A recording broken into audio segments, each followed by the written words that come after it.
একদিন একটা গ্রামে একটা কাক থাকতো।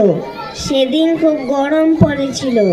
গরমের দুপুরে কাকটা আকাশে উঠছিল। উঠতে উঠতে তার খুব জল তেষ্টা পেল।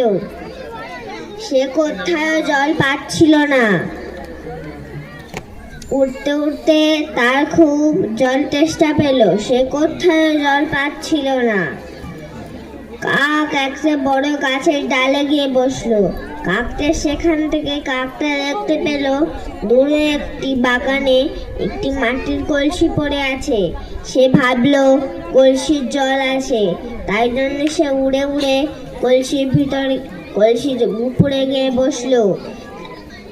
তারপর কলসির ভিতরে কাকটা তাকিয়ে দেখলো কলসির জল একদম কম। তাই জন্য কাকের আনন্দটাই মাটি হয়ে গেল। সে দেখলো তার আশেপাশে অনেকগুলো পাথর পড়ে আছে।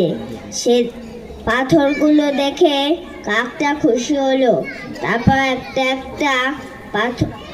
তারপর কাকটা একটা একটা মুখে করে পাথরগুলো কলসির ভিতরে ফেললো। ফেলতে ফেলতে কলসির নিচের জল উপরে উঠে এলো। তারপর কাকটা মনের আনন্দে